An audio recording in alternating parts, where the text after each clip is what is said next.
inside the car. In fact, he's getting himself out. That's great news.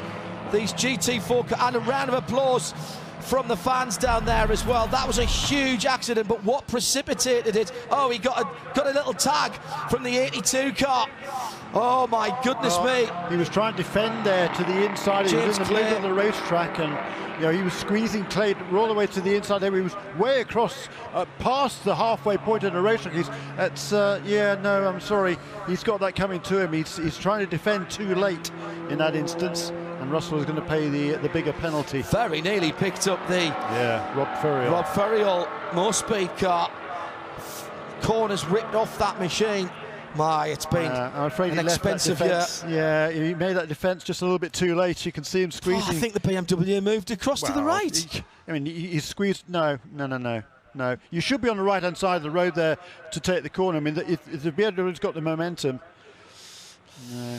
Let's go down to the team. Indy Doncic not going to get a drive today. He's been watching the same pictures as us. I just wonder if they've had any radio contact with Russell there and to know if he's okay, Di. Indy, have you been able to chat to Russell? Yeah, the team is talking to him, and everything was okay. As we could see, it was a big impact. So hopefully he doesn't get anything afterwards. But for now, for the moment, he's okay. And how did you see it? You were watching the screen as you saw the incident unfold. How did you see it?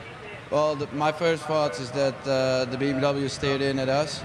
I think it's not fair racing. You can see how bad our car is now. It's not nice for windward racing, and for us, we were on a pretty good shape, pretty good spot, and yeah, it's not nice to end the race like this. Well, we're glad he's okay, and sorry that you're not going to get in the car yourself, but thanks for chatting.